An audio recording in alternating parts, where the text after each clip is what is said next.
What's going on, everybody? RWT family, SMR podcast listeners. It's been a little bit too long since I've said that. Jesus Christ, it feels weird. I will admit that. But, welcome back. I don't know what the hell this show was supposed to be called. I think it was supposed to be like Flatbacks and Flatbread or something like that. I'm supposed to be joined by the one and only Ted P. De Niro. However, we could not collab like we wanted to. This is unfortunately coming out a lot later in the day than I would have liked. You know, the whole life thing happens. So, I'm bringing this out late. There's been so many random reviews of All Out, from the hardest of hardcore AEW fans to the craziest of crazy WWE marks. It's just it's just kind of all over the place, and I don't want to crap on it. It's nice. It's refreshing, you know. Everybody enjoyed a good show, and I'll say it now before I even get into a review. Is possibly the show. It is the show of the year. I don't think anything is going to beat it, unless something New Japan pulls out of their butt, or AEW tops this in November. I don't know how you would at this point. You had like a lot of people show up. Every match was great. Yeah. No, yeah. I don't know. It'd be difficult to do. But again, like I said, I was supposed to be joined by the one, the only Teddy P. That's not happening. But in the meantime, I'm going to take us through this whole lovely thing. You guys already should know I didn't do the buy-in or the buy-out or the pre-show. I don't do pre-shows. But rather than the pre-show, you know, I do want to talk a little bit about just how this whole thing just came together. It felt, I don't want to say it felt rushed. I don't want to even say, I don't know. Everything was just so, according to the media scrum, everything was so spur of the moment. Oh, hey, this happened, so we jumped to the opportunity. Okay, this happened, so we jumped to the opportunity. You know, I remember, I think it was Ruby Soho was getting praised by Tony Khan, and I believe Tony Schiavone as well. You know, she debuted, showed up in the Women's Battle Royal as the Joker, ended up winning the Women's Battle Royal. I'll get into that whole thing. You had CM Punk wrestling for the first time in 7 years, looking like old CM Punk in his tights, which is kind of nice, truth be told. You had the debut of Adam Cole, who all of 4 seconds you thought could have been the biggest baby face there ever was, and then he joins the Bucks and the Elite, and I'm gonna say it like this, it kind of felt like all was right with the world. And then on top of that, you had the absolute cherry on top. That was Bryan Danielson with his new stylish hairdo coming out, finally making his return to, as Punk has says multiple times, professional wrestling. And it's just, what a fucking time to be alive and be a wrestling fan. You know what I mean? What a goddamn time. I'll probably jump back into some media quotes, you know, on and off. But I do just want to kind of get into the show. It did start out with the TNT Championship match, Miro against Eddie Kingston. This one, okay, let me be that guy here. I got into stuff outside of WWE because of like sheer boredom, if you will. I started out going as hardcore into New Japan as you can go. You know, of course, I was also the guy that I started with WCW rather than WWE. I state that probably like every 7 or 8 shows. I kid you not. But that's how I get down. I prefer professional wrestling over sports entertainment. So I didn't really see a lot of Eddie Kingston. I heard about his like Impact run. Apparently everybody had a fucking great Impact run at one point or another that is like, I have to go check out Impact, like, because I'm hearing it from everybody. But Kingston had one. He really wasn't that well I don't want to say established or known. I honestly just thought he was like one of the dudes from LAX and called it a day and blah, blah, blah, blah. And no, that's not not even close. Again, I was completely oblivious to Eddie Kingston. And the funniest thing about it is now I'm sure I was in the majority. The majority. That's right. Yeah, the majority. I was in the bigger group. That's what I want to say. Of people that probably did not know who the fuck Eddie Kingston really was. And when this guy showed up to AEW, he was ridiculously over. Like, I did not understand just how much people love this guy. And I don't think he fully understood just how much these people love him. But he comes in, he's fucking absolutely white hot. He has this badass shirt that says, like, redeem these nuts. And I'm like, I have to buy that immediately. There's like so many shirts at the AEW shop that are on my list. Like, it's probably like $300-$400 worth of shirts. I don't care. I'll do it one of these days. This match was, I don't want to say it was a Haas match, but it was a Haas match. Eddie Kingston got his opportunity to do the Saito suplex. It was a Saito suplex on Miro at least twice. There was a spot where Kingston goes for a dive through the ropes to the outside. Miro's meant to catch him and power slam him. Miro basically just turns him around, allowing him to go kasplat on his back, not breaking his momentum, not slowing him down. He didn't even, like I said, he didn't even stop him. He just was like, hey, I'm going with your momentum, we're turning, and then kablam. And it was kind of bad, but it was what it was. They fought outside for a little bit. They came inside. They had a nice a strike exchange. There was chops, back suplexes. The chop game got pretty crazy. Towards the end of the match, you could see like a purple handprint across Miro's gigantic chest. Okay? This gigantic man had a fucking purple hand mark on his chest from Eddie Kingston. Yeah, that chubbier guy that'll more than likely drink you under the table and then beat the crap out of you, because that seems just to be Eddie Kingston. So the whole point of this match was the fact that Miro is susceptible to the DDT. Now, that isn't in no way, shape, or form Eddie Kingston's finisher, but he's working to get the DDT. Now, I was loving this entire match until we got towards the end, and what it is it's Kingston is fighting out of the corner, or he's getting pulled out of the corner, and he really just doesn't want to go, so he grabs onto the turnbuckle, and it ends up breaking off, the pad does, and kind of goes flying, so there's an exposed buckle. Immediately, it's, goddamn, I was calling him Justin all fucking night long. Bryce Harper, no, not the fucking baseball player. It was Bryce, I can't remember his last name right now, it's not important.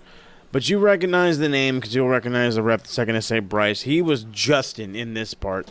So, because at first he just kicks the pad along, just kicks it to the side and lets these guys go and do their freaking thing, Prior to this, though, Kingston did rope break out of Game Over. I didn't mean to skip over that, so there is that.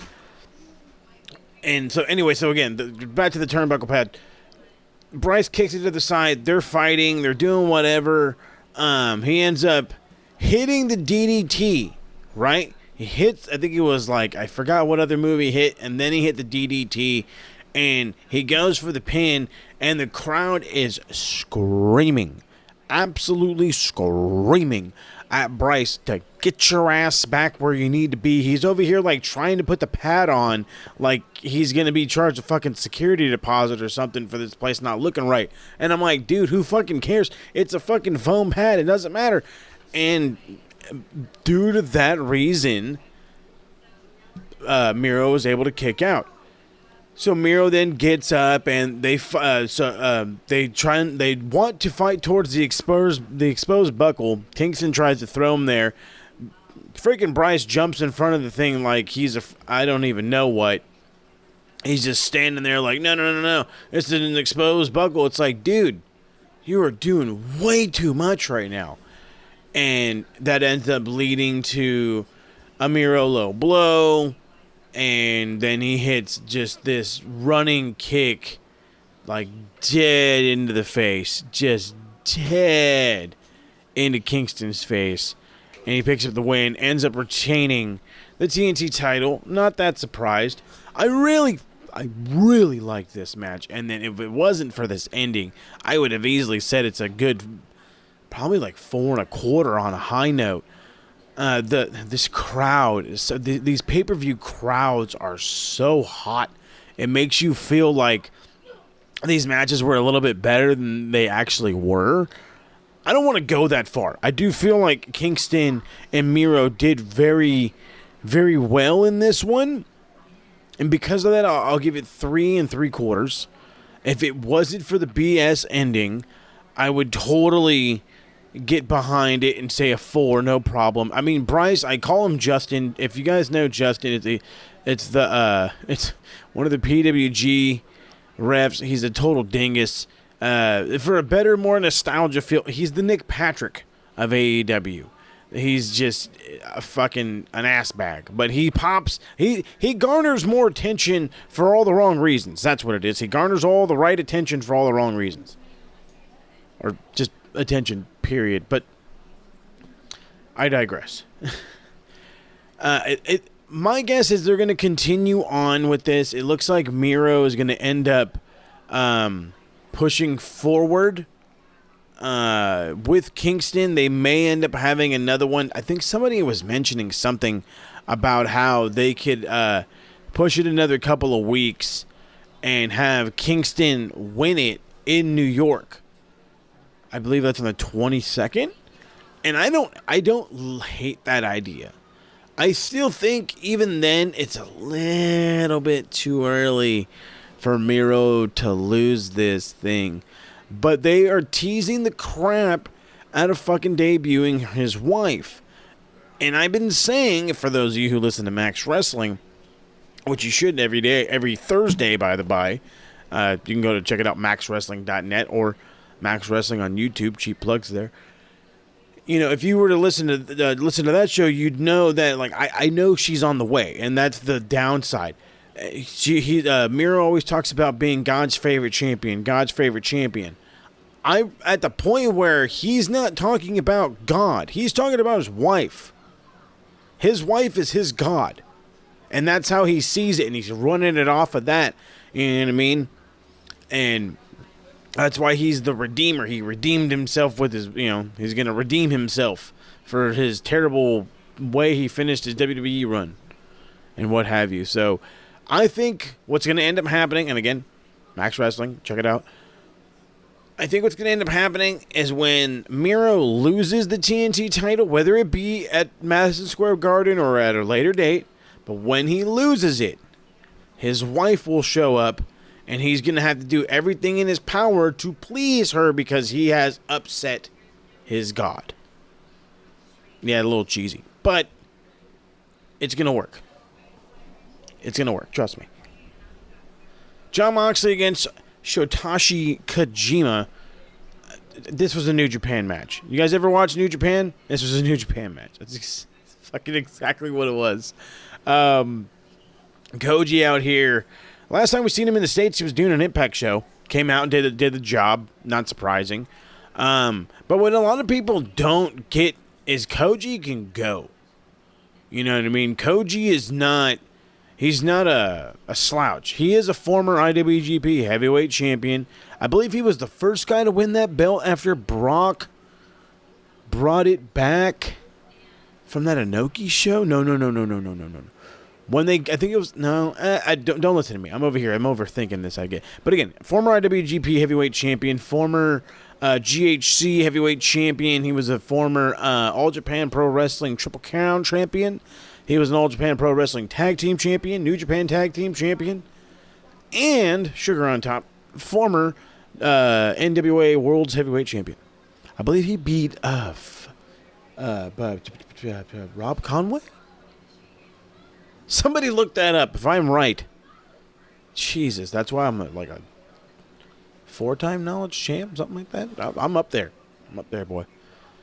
Anyway, so again, New Japan match. Koji wants a handshake to start it off. Moxley flips him off. They go immediately for chops, shoulder tackles. They're doing the whole titty dance. Hey, I'm stronger than you. I got a bigger chest. Blah, blah, blah, blah. They fight out for a little bit. There's you got the Koji cutter was countered into a rear naked attempt. Moxley turned it into a release suplex where you just like a vertical and then you just drop him in midair. Fucking awesome. Koji calls for his lariat. Moxley reversed it into a German suplex, laid in repeated lariats of his own, and then hit him with a running knee. Koji turned the paradigm shift into a big left arm lariat, and then hits the Koji cutter for. I think both guys were down after that. Koji cutter, yeah, that's right. Then we get a forearm exchange because again, New Japan match, got to beat the crap out of each other. We get the machine gun chops. I think he calls them the Mongolian chops. Anyway, Moxley hits a headbutt, avoids lariat, he hits a paradigm shift, and then he hits the Death Rider. If you know the difference, then you watch New Japan. And that's how he picks up the win. Mox is still dealing with his fucking elbow bleeds like nothing.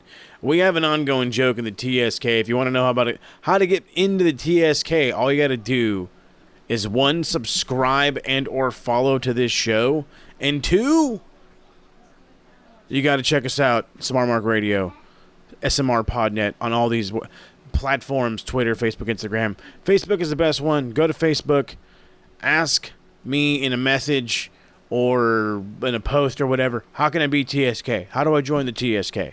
TSK is an awesome group of guys and gals that we have a cool little Discord group. I know, everybody's like, oh my God, another Discord group. Oh my God, a fucking bunch of grown men in a Discord group. Look here. This is our way of being able to go to a show without having to go to the show, pay the money, blah, blah, blah, blah. We're at it in our own comfort of our own home. You don't have to have your camera on. You don't have to have your microphone on. The fact of the matter is you're just there to just enjoy the show and enjoy the company with everybody else. And so the TSK, we always tend to make fun of Mox and his staph infection that he had forever. So every time we see his elbow bleed, we chant staph, like he has a staph. So it's something that we like to do. It's a big old gigantic joke. So anyway, Mox wins. Now, for those that don't know the story behind this whole thing, Moxley's dream opponent is Hiroshi Tanahashi, the current IWGP United States champion. The problem with being able to go against Tanahashi is he's on a tour right now up and down the state. In Japan. And then he's also getting ready for the G1. So he couldn't be here for, multiple reasons. And then on top of that, the quarantine, the blah, blah, blah, the blah. So there's so much that goes into it. Minoru, I believe, was out here already for New Japan Strong stuff, if I'm not mistaken. So the opportunity came, and of course they went with Koji, and now Suzuki's out here. A couple of other names of New Japan talent that are currently in the States. You have Jay White. You have Will. I want to say Will Ospreay is still in the States. To my knowledge, he's in the States. Not Shingo. Shingo is not in the States. He is back in Japan. Tomohiro Ishii is the guy I'm thinking of. He's still in the States, so I would not be surprised to see him also. So, again, craziness. But again, back to what actually happens. So, again, the contract situation, New Japan brings guys over, blah, blah, blah, blah, blah, blah. Lo and behold, before Moxley jumps out of the ring, I think it's Karaze Ninare. That might be freaking terribly butchered, and I apologize if it is Minoru Suzuki's theme, and it hits, and you see the King on the screen, and I'm going to say probably like 70% of the people are garnering a reaction, and they can tell already it's Suzuki. And then the other 30 people click when they actually hear the lyrics to the song play. When he fucking actually walks out, the place goes bananas. They sing the part of the song that everybody likes to sing, and then they decide that they're going to just slug it out, Suzuki and Mox. So Suzuki takes his jacket off, and legit, the first time Moxley hits the guy, his hand is covered in blood, and now there's blood all over his fucking chest, and I'm just like, really, dude? COVID. Anyway, they have this great, lovely strike exchange. Turns into a rear naked, or they do the whole thing where, like, the wobbly leg, like, Monero hit Mox with a forearm. The dude gets wobbly legged and bends over. He's like, hold on a second, give me a second. And he comes back with a couple of them, and then Suzuki does the whole, oh my God, that was so strong. No, fuck you. And he powers back up with his old man, grandpa, anger, whatever the fuck. And then they continue, and he locks in the sleeper, hits a Gotch pile driver, and left Mox laying, and we have a match for Wednesday on Dynamite. Are you kidding me? Minoru Suzuki and Jon Moxley on a fucking Dynamite. In the words of David Arquette, this isn't even a pay-per-view! Exactly. AEW Women's Championship match, Dr. Britt Baker, DMD, defending against Chris Statlander.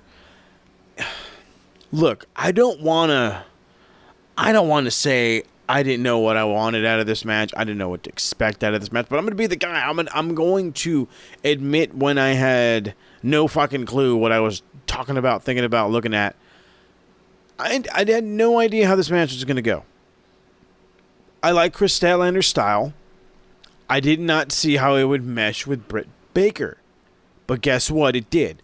There were a couple of little bit of sloppinesses. But all in all, it was still very enjoyable. I did not rate the last match, and I'm totally a dingus for that. Koji and Mox got a 3.5. So, good stuff out of them. But again, so we have the whole Britt Baker, Statlander, AEW Women's Championship match. It's very back and forth to start it out. There were some rest holds. There was the whole, I think Statlander does like this handstand drop kick from the corner. It honestly looked like something you should not be doing in the middle of a professional wrestling ring, but hey, it worked out. So I can't really complain. There was a sling blade attempt. Statlander avoided a curb stomp. Hits the inside hook Falcon Arrow for a near fall. Britt Baker hits a spike DDT for a near fall. All of a sudden, she puts the glove on. She's trying to go for lockjaw. Statlander hit her with a high kick, big ol', and then tries to go for the Big Bang Theory. Or she does get she cradles the Big Bang Theory, into a near fall. They fought on top of the rope. They did this whole, and then that's right. This was the scary part. So they're going for a superplex. And Chris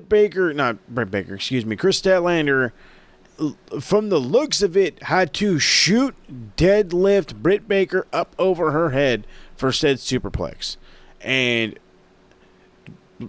all I can say is she's fucking strong, okay? She looks like she's strong. Boy, Britt Baker's not a light girl, but hey, that's not an easy task for nobody. Buddy. So they hit the superplex. Baker's out on the floor. Statlander goes for the pendulum moonsault, which she kind of just like throws herself back. Completely misses, because Baker moves all of like 2.5 feet to the left, or to the right, Baker launches herself off the steps, hits a curb stomp, like vicious old Kirby stomp. Vicious old curb stomp. Then we got the freaking Canadian Destroyer. I think they called it the Pittsburgh Sunrise. I freaking laughed at that. And then she followed it up with the lockjaw submission victory, retaining the AEW Women's Championship. I gave this match an easy 4. No question about it. Statlander is one hell of a competitor. I knew she could do it. I knew she could get in there and prove her worth. But Britt Baker is on another level. Britt Baker is that champ that today, if you asked me today, tomorrow, maybe next week, maybe in the next couple of months, How long do you want Britt Baker to be AEW Women's Champion? And I would say give her a year-long title run. Ask me in 3-4 months, though. If I get bored with it. If. Big, giant emphasis on if. So we're here to the back where my man Alex Marvez, yeah, I'm a fan of Alex Marvez. Say something. I'm totally joking. Is in the back, and he's there with Andre El Idolo, one of his flunkies, and Chavo Guerrero, of course. And he's like, hey, you know, your guys' Pac's match is off thanks to travel issues. Pac can't get here. And Andre's like, well, that's not my fault. And he starts asking his guys, he's like, I didn't cancel the flight. Did you cancel the flight? And as he asked the other dude, you could see Chavo off in the fucking, just in the side, like looking around, like, don't talk to me, don't talk to me, don't talk to me. And he asked him, he's like, you cancel the flight of Pa? Because, you know, his Mexican accent is just so damn thick, he can't say Pac. You cancel the flight of Pa? Love it. Anyway. He's like, no. He's like, why would I cancel his American Airlines flight? I'm like, really? You fucking asshole. But you know what, dude? I'm loving Chavo in this fucking manager role. I'm loving it. So he could be a complete dingus all he wants. I'll take it. The thing that kind of threw me off, though, is Chavo gives, like, this elaborate, like, no, man, there's no way I canceled his American Airlines flight excuse. And then Andrade looks at Marvez and was like, see, we didn't cancel the flight of fire. Or we didn't cancel the flight of Pac. And I'm like, oh my God, fucking hell. Anyway, so his match against Pac will end up being moved to, I think it was Rampage. Yeah, Friday night, Rampage. So we get the AEW Tag Team title match in a steel cage. You got the Lucha Brothers against the Young Bucks, and the Lucha Bros came out in like a super entrance mode. Aztec headgear. They had a fucking Mexican rapper bring him out. I have no idea the name of the guy, but yeah, good for him. He came out. There was a freaking discussion in the TSK, and I take zero responsibility for Fletch, but I will gladly call him out on this one. He's like, oh my God, this is what the first thing I turn on to is a wannabe Bad Bunny. And I'm like, okay, what the fuck are you talking about? And now the reason why I say it like that is because the guy is really into WWE. So anybody else that's doing anything else that WWE did first, they're ripping off WWE. And it's like, oh my God. Like Bad Bunny is like a mixture of like 100 things combined into his one own special genre. He just so happens to rap in Spanish. This guy is just a Mexican rapper. He doesn't do auto-tune. He doesn't do random beats. He doesn't wrestle. He doesn't want to wrestle. He doesn't dress like an idiot. Doesn't look like an idiot. I mean, the headband was a bit odd, but hey, that's the Mexican culture. Anyway, Jesus criminy. So let me say first off, AEW has given me the lovely opportunity to see the greatest tag team match of my entire life. And that was Adam Page, Kenny Omega against the Young Bucks. AEW does it again by giving me the greatest cage match I've ever seen. I'm not including War Games. If I do, this might actually beat it. I don't know. I might actually have to start thinking about that for a second. But anyway, I'll deal with that at a different time. The point is this was the greatest freaking cage match. Freaking cage. I don't give a shit. I'll cuss. I won't cuss. I'll bleep myself. I don't give a shit. This thing was fan-fucking-tastic. They do a fucking million moves. A million. Like, I think it was a Penta in Phoenix. They had the advantage at the beginning, and they're legit just move after move after move after move after move after move, throwing the Bucks into the cage, hitting super kicks, double team moves, the whole 9 yards. All the stereo spears, and like they were just going hamburger. You know what I'm saying? then the tides turned. All of a sudden, Matt had a chain, came out of nowhere, and he's choking Phoenix. And then there's a backstabber by Penta. And like I said, there's just, I could go by. I have so much on this. I could go so much through it, but it's just, it was ridiculous. Phoenix tries to make a comeback. Goes for a springboard attempt, gets double super kicked. The Bucks hit Indie Taker into a senton, leading to a double cover. The Lucha Bros kick out. They go for the BTE trigger, but Phoenix rolls out of the way, hits a springboard crossbody. The Bucks caught him. Phoenix fights out. That's when Matt just decides, I'm going to punt everybody in the balls. Minus his own brother, of course. So they do that. They hit more bang for their buck. More bang for your buck, if you will. All of a sudden, you see Brandon Cutler throw this bag into the ring.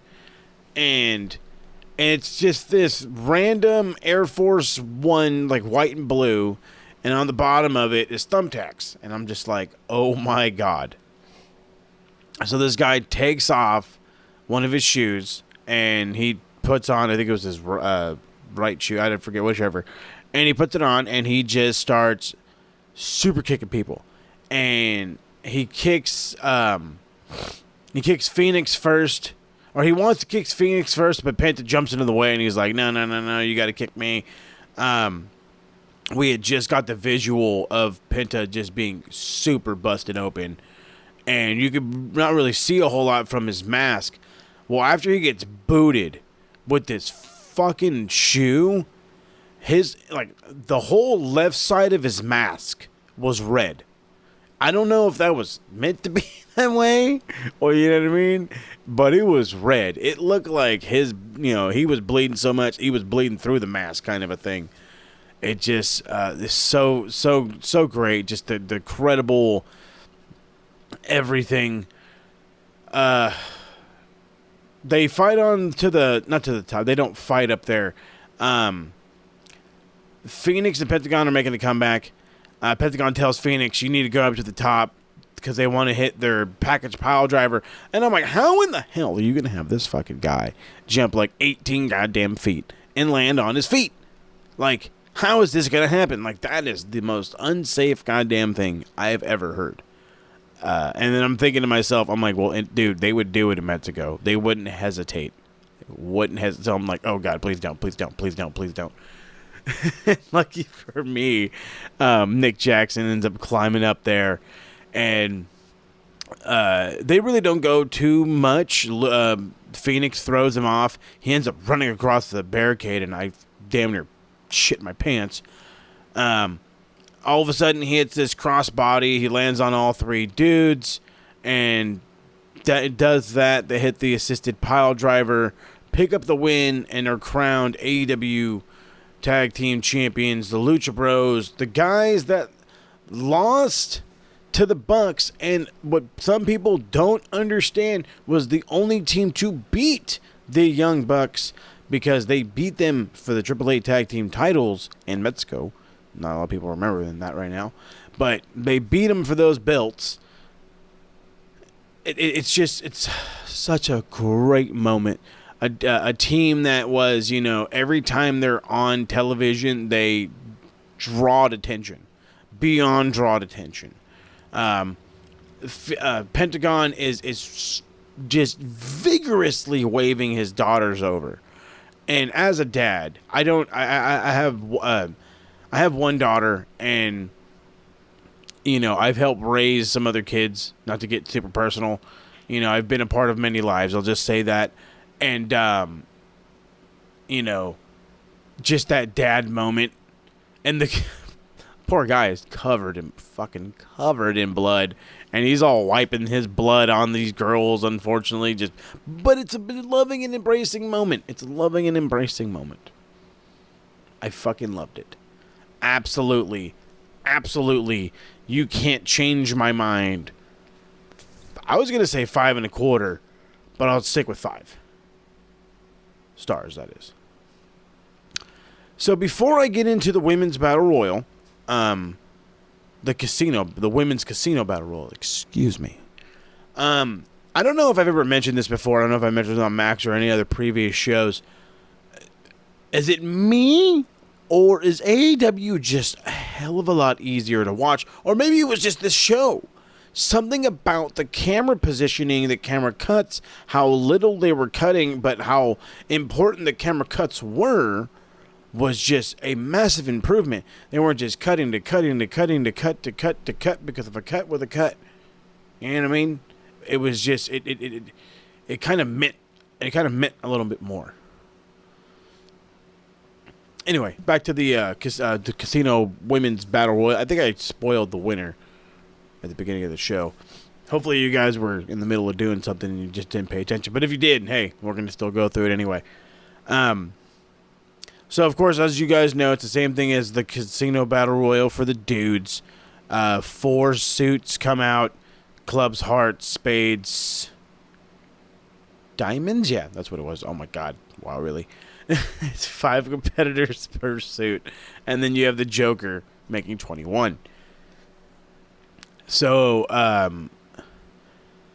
the first group out is the clubs, and we have Hikaru Shida. Sky Blue, who is actually like a local talent. She's taking over for, oh my God, I'm terrible right now. Oh no, I'm blanking on her name. I'm so sorry. Please forgive me. She's a replacement. I'll just say that. I don't want to butcher it. I'm sorry. I'm so sorry. Emi Sakura, the bunny, and Abaddon, who is so over. It's not even funny. It was to the point where, like, I think she, like, slithered by Shivani, quote unquote, or at least that's what they said. And he's like, they're like, yeah, you slithered right by. You didn't say nothing. He's like, with her, I'm not going to say a damn thing. And I'm like, you're even fucking Ski-Avone is scared. Abaddon, I want to say she eliminated Sky, like, right off the bat. So that was cool, I guess. They do some stuff. Shida and Sakura, oh my God. They do some stuff. Then the Diamonds come out. You got Anna Jay, Kiera Hogan coming over from Impact. Kinling King, Diamante, and then Nyla Rose. You had Rose eliminate Hogan with an enziguri, then eliminated King with a clothesline, and then she dumped Shida over the top rope. When Shida got jumped, the crowd definitely gave a little bit of an uproar. The Hearts were Thunder Rosa, Penelope Ford, Riho, Jamie Hayter, and Big Swole. So Riho kind of fucking just comes right in, double tiger fin kick on Bunny and Ford the second she shows up, but then somehow is eliminated right away. Vicky Guerrero screeching like she always does, just ridiculous. Swole eliminates Diamante, was in turn then eliminated by Hayter. Finally is the Spades. Yeah, so you have Ty Conti, Red Velvet, Layla Hirsch, Jade Cargill, and Rebel. So I think it was Ty and not Thunder Rosa, Ty and Anna Jay. They have this, like, embracing moment, you know, Dark Order members and this, and they're like, oh my God, we're friends. And so they hug and shit. And they're doing their thing. And Jade Cargill is just, oh my God, she's so bad. See, this is why I'm a little bit more bummed out than I want to be about Teddy not being a part of this show. Teddy would be screaming and yelling at me right now because he is a big fan of hers. And I'm going to give a couple of reasons why I'm absolutely just like meh about her. So she eliminates. First off, she eliminated my girl Layla Hirsch. Love Layla Hirsch. Press slammed her into a pile onto the outside. Super safe. Then she poses to the hard cam. Fine. The Joker is former Ruby Riott or Heidi Lovelace for those super hardcore indie guys out there. Ruby Soho. So, another thing off the spectrum, if you will, really quick. TK has gone out of his way to pay for music. Okay? He went out of his way to buy Moxley Wild Thing. He went out of his way to get Jungle Boy's music, to get the Pixies for Orange Cassidy. He went out of his way to get, I don't know if, did I say Punk? If I didn't, for Punk's music, Cult of Personality, which is a song that's constantly on classic rock radio. You know what I mean? So I'm sure that wasn't cheap. And then he just paid a bunch more money to, well, it's more of a classic, but, I don't know what that runs to have D-Bry's song. So, I'm over here, like, rambling out all these songs, and you guys are all sitting there like, what the fuck is this guy going with this? Ruby Soho is actually, I don't know if that's the actual name of the song. I believe it is the name of the song from Rancid. And she actually says in the media scrum that while she was on the indie scene, Lars, the lead guy from Rancid, actually said you should be Ruby Soho, and like I will totally give you the, you could totally use the song. It's like no big deal and blah blah blah blah. And if you're not too aware, many people in the punk community are actually wrestling fans. Just kind of goes a little bit hand in hand. So she comes out and it's a giant pop. People are actually like trying to sing that Ruby Soho song at first, but then eventually just chant Ruby Soho. Cargill eliminated Jamie Hayter, and then this is the thing that kills me. Every time she did anything, she goes in search of the hard cam. Now that is the most WWE thing anybody can do in AEW, and it's gonna constantly drive me fucking bananas. So it's Cargo eliminates Red Velvet. Then she's celebrating. As she's celebrating, she gets eliminated by Nyla Rose. Thank God. Ty Conti eliminated Penelope Ford, but then immediately eliminated by Nyla Rose. And the final three were Ruby Soho, Nyla Rose, and Thunder Rosa. So it ended up being Rosa used Rosa's momentum against her, helped her get eliminated. And then it was Soho and Thunder Rosa. And they had a great, 7 minutes. I don't even want to, butcher it by trying to go through it. Just go out of your way and watch their exchange. I would love to see them go one-on-one. Love it. So Ruby ends up winning. And she's going to be the next in line to face Britt Baker. So you have a brand new person who's just coming in. She's going to go right for the title. Which is fine. I'm totally cool with that. If you're upset that Thunder Rosa didn't win, dude, I'm going to ask this right here, right now, and hopefully you answer it while you're listening to your headphones. Do you want her to lose in a title picture? If you're screaming, no, are you a fucking idiot? Then this is what you don't want. You don't want her to win in this situation, because if she wins, she's going to have to go against, Britt Baker, more than likely going to be on TV, by the way. And then you're going to lose. So might as well feed Ruby Soho to Britt Baker, the Star Machine. I wouldn't call her Star Machine, but she is definitely a ratings grab. For sure. So you take her up against one of your biggest rating grabs in your whole company. You put this match on Dynamite, live TV, with the title on the line. Soho goes out there. They put on a fucking show, hopefully, because they've never worked together before. And then you send the people home happy because Britt's still champ, but hey, Soho looked amazing. Now it sucks that her first official match in the company is going to be a loss, but what better way to lose in your first opening match than against the fucking women's champ? You know what I mean? I don't know. I don't want to lose to some fucking jabron. I ain't trying to go lose to Red Velvet, to Jade Cargill. If I lost to fucking Britt Baker DMD, then I'm, hey, I'm on board. I'm on board. So we get the final fight, Chris Jericho versus MJF. And I thought Jericho was coming out first because it was very, very WWF Attitude Era with the countdown. And then all of a sudden the graphic, like they do the whole pa-doom. And you think you're going to hear the music or whatever, the break the walls down. But it doesn't happen. Instead, the graphic says Jericho's last match, and then MJF's music plays, and he comes out in an awesome a fucking robe, and I'm just like, this guy is just the fucking best, and he's like a kid, okay? He's a good 6-7 years younger than me, and he's just so good at what he does. It's ridiculous. It really, really is. Jericho comes out with his guitarist from Fozzy, and he's playing Judas, but the crowd's with it at first, and then they totally get lost.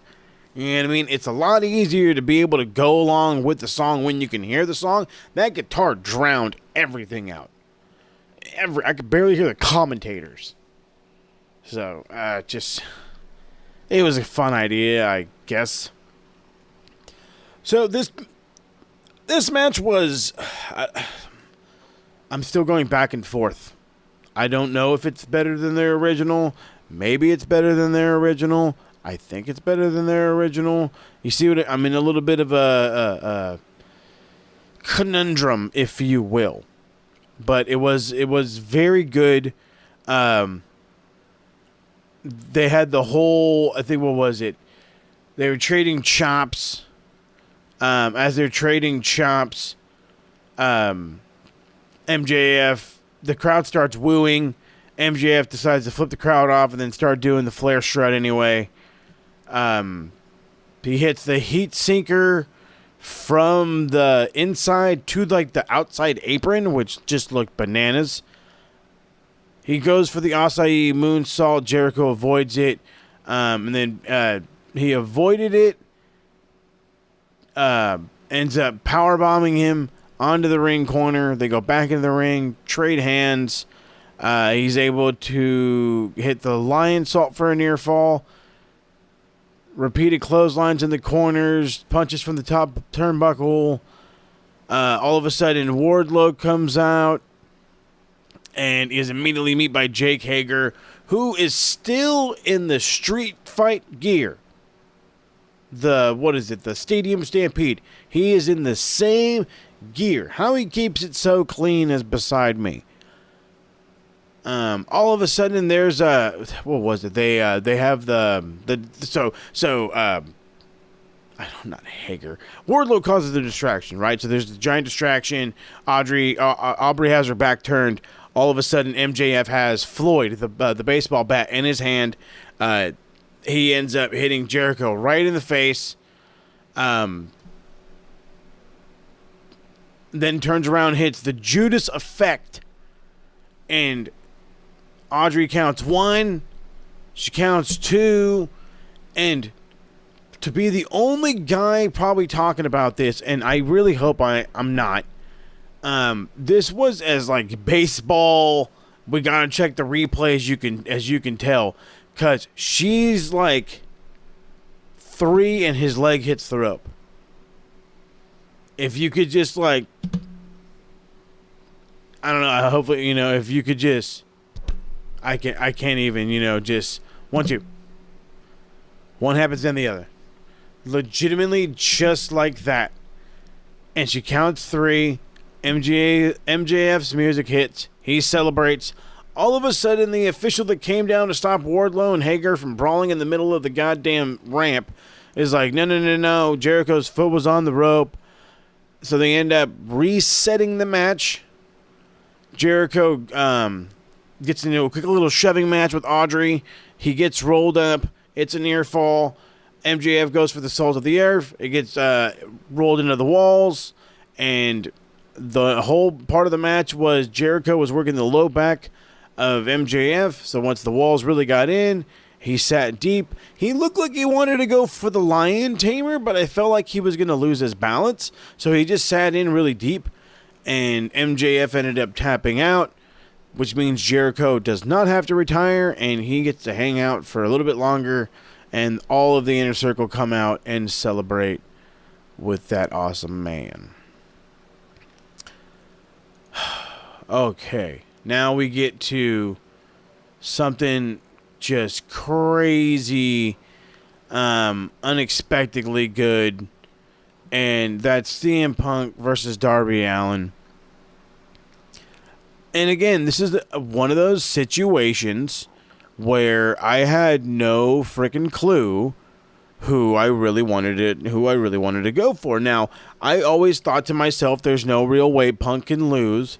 You can't have him lose in his debut. But at the same time, I kept thinking to myself, maybe this is Darby showing out. But let's get into the match. So, Punk comes in, and he's immediately this ovation, giant ovation. I think he hits like a freaking shoulder tackle, and there's a giant welcome back chant. And he's just going for super basics. Scoop slam. There's a fucking fireman's carry. Allin is forced to escape. There's a step up arm drag. Coffin splash in the corner by all that by Darby Allin. Punk reverses a hammer throw, sends Allin into the post, and he flies through the ropes. One of the most fucking scary random bumps ever. Now, this kid loves to go hard for people, but it's like, dude, some of this is completely unnecessary, and this was definitely one of those unnecessary moments. It was not that necessary for you to go flying out of there. It was a great spot, but it wasn't. It didn't need all that, man. Didn't need all that. Allin hits a stunner, starts making a little bit of a comeback. He hits the coffin splash, and then Allin climbs the ropes. Punk slows him down, goes for a top rope back suplex. They're down on the mat. Punk hits the perfect GTS. He hits it. The impact is way too much, sends Allin out to the floor. Punk pretty much just waits for the ref to count him out. But all of a sudden he's back in, and they're trading elbows. And so I think I forgot how Punk got down, but Darby goes for the coffin drop. And as he goes for the coffin drop, Punk just decides, well, I'm just going to sit up. And he just sits up, and Punk goes, kablam! And I was kind of laughing a little bit. And that's when Punk gets up, hits a leg lariat. Allin hopped onto his shoulders, tries to go for another stunner. Punk readjusts him right into the GTS. Great transition setup for an awesome finish. I was telling the boys in the TSK Discord that personally, I was thinking with the nostalgia and the hoopla and the blah blah, you can easily reach and say this was a 5-star. After rewatching it, after coming down from the quote-unquote nostalgia high, I'm going to give this 4.25.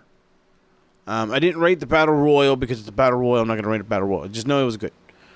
So, 4.25 for Punk and Darby Allin. After the match, Sting comes out, shakes Punk's hand.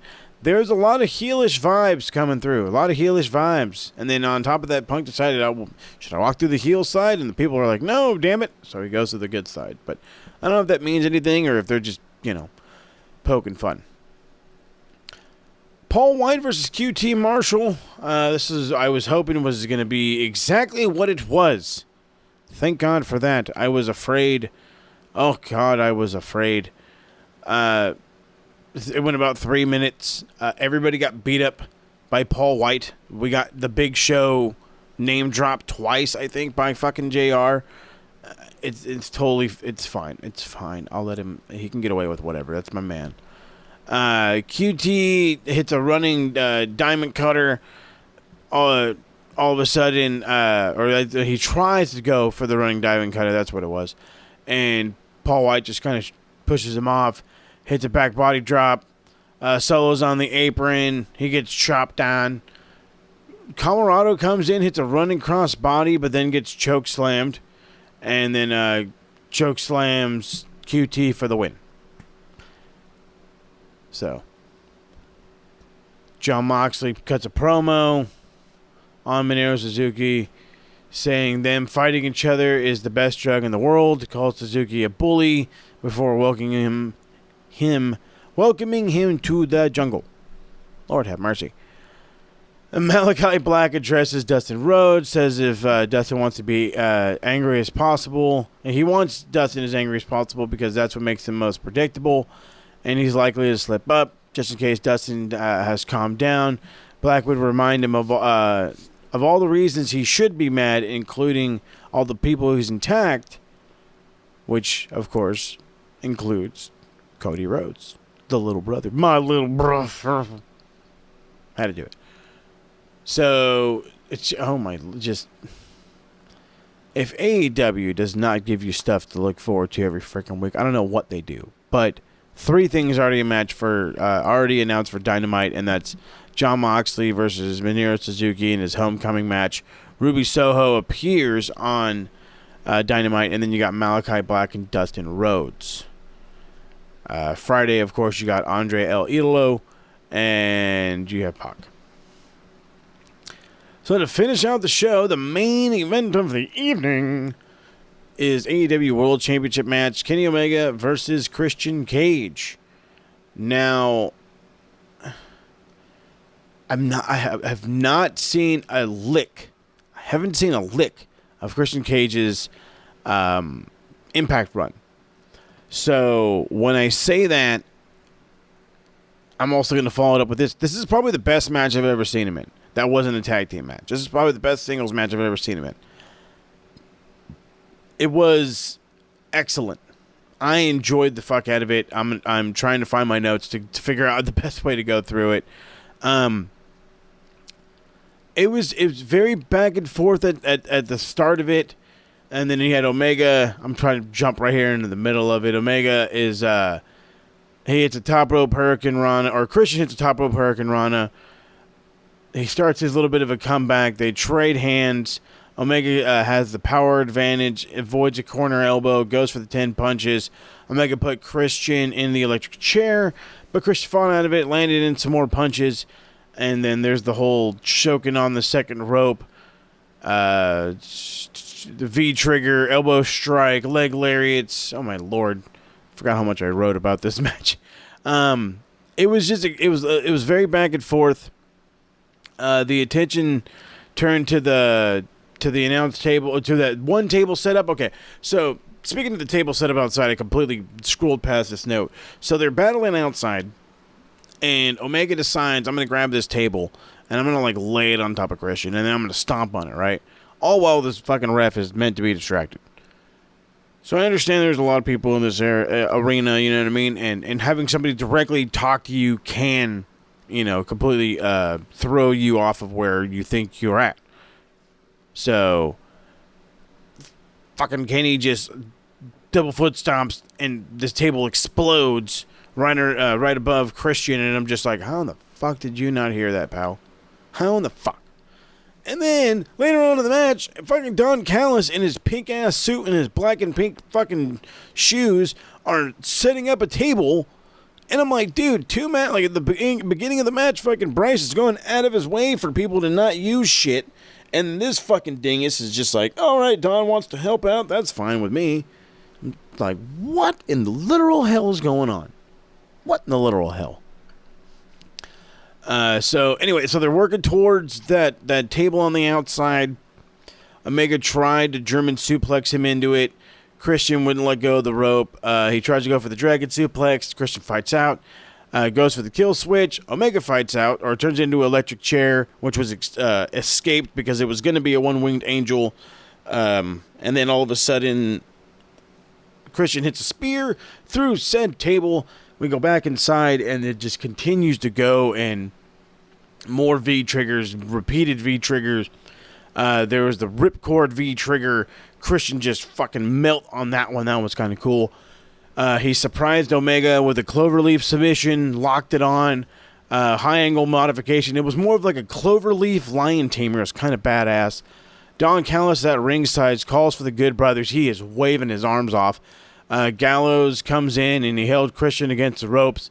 Christian fought out. Omega inadvertently hit the V-trigger on Gallows.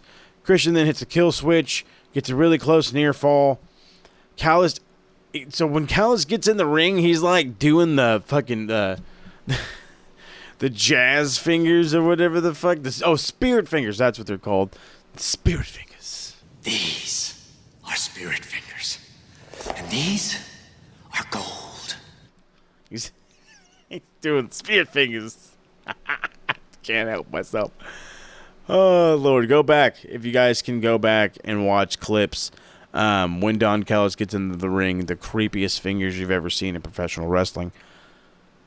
And he's just kind of like, Christian chases him off.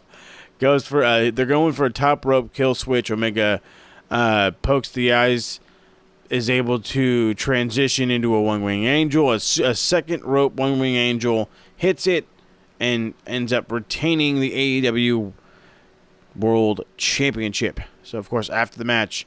actually, you know what? Let me stop. I give this a solid 4. 4 stars.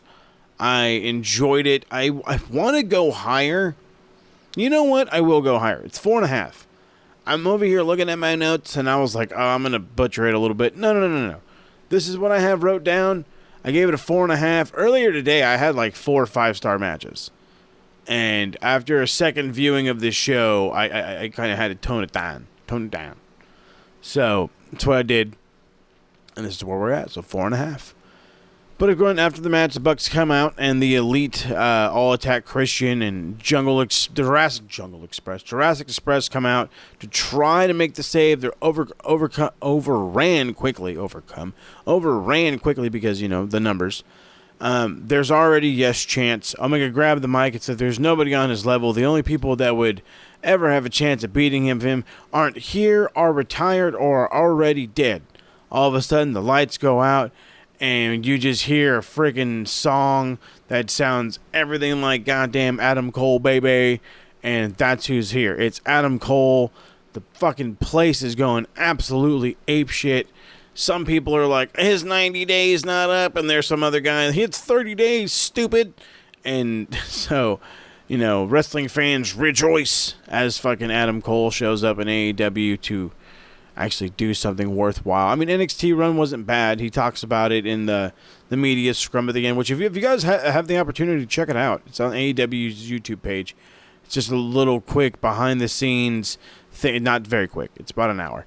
It's a behind-the-scenes thing, though, where these guys kind of spill the beans, and it's nice and refreshing. Nice and refreshing. So Adam Cole is, he goes face-to-face with Omega. Immediately, Super King's Jungle Boy, who's like crawling over there, by the way. He's like, oh, shit, here comes Adam Cole. I better get into position. And he's all crawling his lifeless body closer to everybody just to get kicked in the face. That poor awesome bastard. And then they just start hugging him. And, of course, Cole's like the best friend. They do the whole Young Bucks kissing him on the cheek thing. And then Omega's like, I bid you adieu, goodbye, good night. All of a sudden, we hear Flight of the Valkyries, which you have not heard before, is Bryan Danielson's theme. I believe he actually used to come out to, oh my God, there was a great song. I think it was Don't Stop Believin'. Maybe it was that one. I don't remember. But I heard he came out to a really, like, a classic rock song. Like, it's a badass classic rock song. Anyway, Bryan Danielson, Daniel Bryan, for those of you who are not scratching your head, who's Bryan Danielson? The former Daniel Bryan is now in AEW, as he's been rumored to be for quite some time. The idea was he was supposed to show up in New York. I'm sure TK decided, no. We're doing this on the pay-per-view. Everybody's showing up. And they decided to do it awesome and big. Christian then, of course, stood with the faces. There's this giant yes chant. They got the yes. Danielson got the yes kicks into the corner onto Nick Jackson, who, by the way, came out with a fucking ice pack around him. You know, way to sell your injuries. But I believe he actually really did get hurt. Or maybe that was Matt that got hurt. But then, of course, Danielson is standing there, and they're all posed in the ring while the Elite are licking their wounds like, oh, we're going to get you guys, we're going to get you guys. So it just, legitimately, nothing about this show was bad.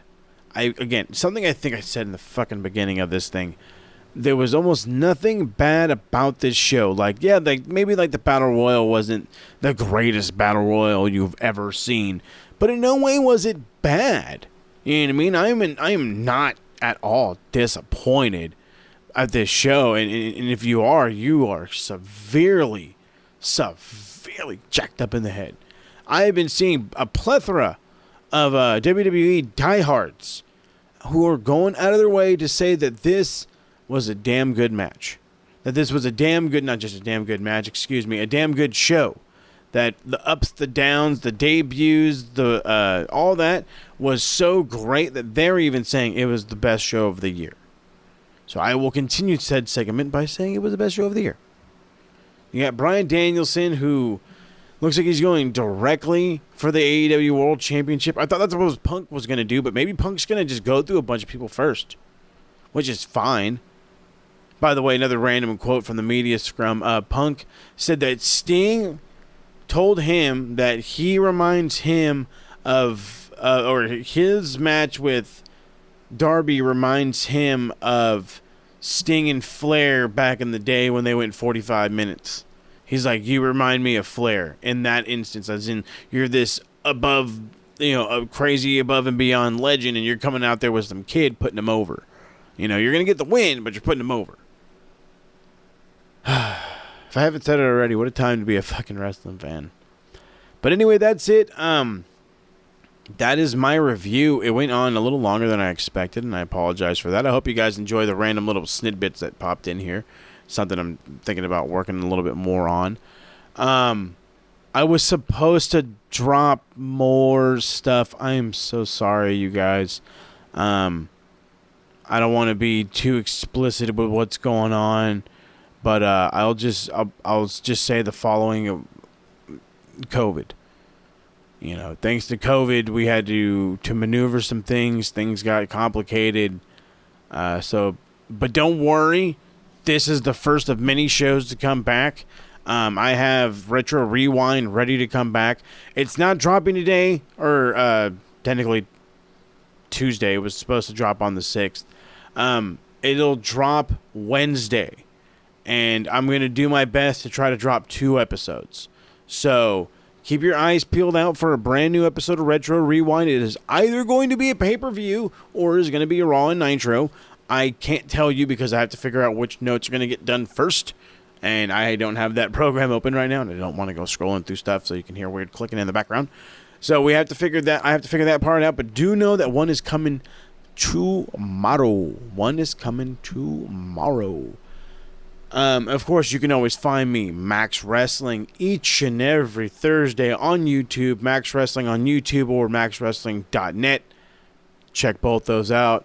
Also, for those football fans out there, you can catch us on Bolt Rant. Their Bolt Rant episode going to be dropping tomorrow. Probably in the afternoon, late evening-ish. Probably after 6 o'clock. It is going to be my review of the 53-man roster with a possible depth chart. And I'm going to list a few free agents I feel we still should go after. Some are costly, some not so much. But I hope you enjoy that episode. Another one will come out on Thursday. That one will be the preview to the... Oh my God, I'm like, there. It's going to be the preview to the opening game against the Washington football team. They still haven't named their team yet. Saturday will be a game plan on how to beat the Washington football team. And it's all... Now, mind you, each and every episode of Bolt Rant is going to have a little bit of fantasy stuff. So I'm looking to drop 2 episodes of Bolt Rant a week, and every other episode that drops of Bolt Rant is gonna have fantasy stuff, regular fantasy matchups, some DFS picks, and then a couple of lineups you can steal for DFS as well. So pretty much DFS sleepers, matchups, and rosters to copy. So much is happening. I'm coming back strong. Thank you guys for, hanging out as long as y'all do just to help make this thing happen. I appreciate y'all.